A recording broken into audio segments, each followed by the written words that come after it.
Bonjour à toutes et à tous, bienvenue en ce lundi. Avant les titres de cette édition, vos prévisions météorologiques du jour, et il fait gris malheureusement dans le nord et le Pas-de-Calais. Attention d'ailleurs aux petites averses, le ciel restera couvert une bonne partie de la journée, mais quelques éclaircies pourraient arriver par endroits durant l'après-midi. Côté température, comptez 23 degrés en moyenne pour les maximales à Lille, à Lens et à Douai. Sur le littoral, le mercure montera jusqu'à 21 degrés à Calais et à Dunkerque et 20 degrés au Touquet. Plus d'informations sur vos prévisions météorologiques, ce sera de manière plus complète après cette édition. Depuis 5 ans, le groupe de joggers Run Crew 59 réunit en moyenne 80 coureurs tous les jeudis aux abords de la citadelle de Lille. Un rendez-vous gratuit qui s'organise pour la détente bien sûr et par niveau afin de faire plaisir à tout le monde. Et en ce moment, le parcours habituel prend une tournure différente dans l'esprit. Tous se préparent à réussir les 10 km ou pour les plus rodés, le semi-marathon de la braderie de Lille. Nous sommes allés rencontrer ces coureurs lors de leur dernière session de préparation. L'occasion de vous donner envie de vous lancer le défi également de courir pendant la braderie de Lille. Écoutez plutôt Guillaume, l'un des animateurs qui parle du programme spécial en ce moment. D'habitude, on axe notre programme avec remise en forme athlétique et course à pied. Là, on va plus s'orienter sur des exercices de vitesse pour entraîner à la fois aux 10 km et à la fois au semi-marathon pour les différentes personnes. Là, il y en a qui viennent juste s'entraîner pour finir la course de la braderie et d'autres qui viennent là pour faire des vraies performances. On s'adapte à tous les niveaux par petits groupes.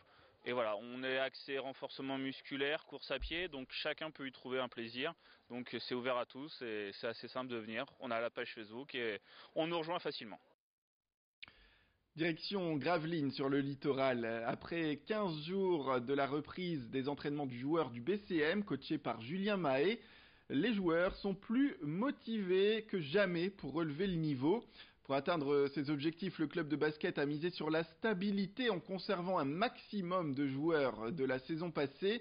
Mais tout de même, il y a de nouveaux arrivants, à l'instar du pivot international français Alain Kofi, qui arrive d'élan béarnais. Reste l'objectif du coach et des directeurs sportifs, l'objectif qui est d'atteindre le top 8 du classement pour cette saison. Le programme démarre en tout cas avec un premier match amical contre l'ESSM Le Portel. Ce sera le 14 septembre prochain. Écoutez plutôt Benjamin Sen, le meneur du BCM, qui s'exprime sur la saison à venir.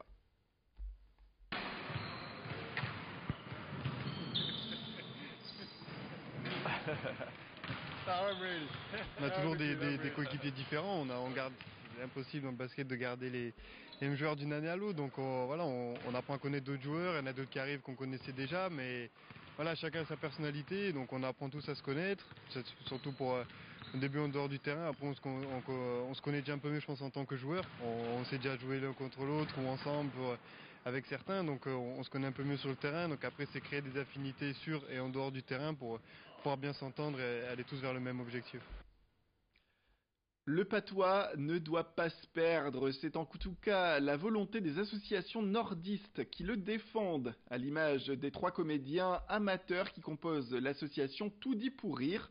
Christine, Sébastien et Stéphane sont appelés régulièrement par les mairies, les associations, mais aussi les organisateurs de festivités folkloriques pour mettre en place et présenter des scénettes issus de textes historiques pour promouvoir justement ce patois régional et faire en sorte qu'il ne se perde pas. Place au reportage. Le patois revient en force sur scène avec l'association nordiste Tout dit pour rire, lancée en 2005. Le père Cajot, il est passé qui est dans le béton 9h, ça fait que j'ai mis ma dîner au fût, plus tard que d'habitude. Et puis 9h, c'est pas prêt. Non, c'est pas prêt, Alphonse, ça se fait pas un sou plein dessus, là. L'association fait vivre sur scène des scénettes où se rencontrent des personnages hauts en couleur, à l'image d'Alphonse et Zulma, un couple de nordistes typiques imaginé par l'auteur Simons au début du siècle, de personnages qui font perdurer la pratique de ce patois qui pourrait se perdre aujourd'hui. Le patois fait partie de notre patrimoine, hein. Le patois c'est nous, hein. Le patois du Nord, faut absolument pas l'oublier et surtout le faire connaître aux jeunes. Bien sûr, les personnes d'un certain âge le parlent encore, mais les jeunes s'y mettent. Et c'est vrai que lorsqu'on joue ici ou ailleurs, dans d'autres lieux fixes où nous allons jouer, il y a des personnes de tous âges. Il y a des personnes âgées, mais des trentenaires, des quarantenaires. Il y a des papis et des mamies qui viennent avec leurs petits-enfants, et les petits-enfants adorent. Ben, c'est pas des carottes esprits pour lui. Mais lui, il va les faire au village avec que se baladeuse. Ça fait qu'avec lui, Mich, j'ai tout dit que j'ai des légumes fraîches. Là. Les personnages patoisans ont cette faculté, selon les deux comédiens, d'apporter une touche de nostalgie qui fait fureur auprès de la population, à en croire notamment les succès des ch'tis au box-office. Il y a de la simplicité et de l'authenticité, je crois, dans le patois. C'est ce qu'on recherche aussi tous. On essaie de rechercher à la fois dans les lieux, mais aussi dans les textes, de Simon. C'est vraiment la simplicité et l'authenticité. C'est partager ces moments de rire, ces moments de bonne humeur qui sont importants. Et on le sent avec le public quand on n'arrive plus à en caser une, tellement ça rit dans la salle. Bah, pour nous, c'est un bonheur immense. Quoi. Je devrais encore bouffer au frouf. C'est comme ça que je prépare un bon estomac. Hein? Un estomac, je pense qu'il y a longtemps qu'il est fait. Et pour eux-mêmes dire qu'il m'a chance de faire.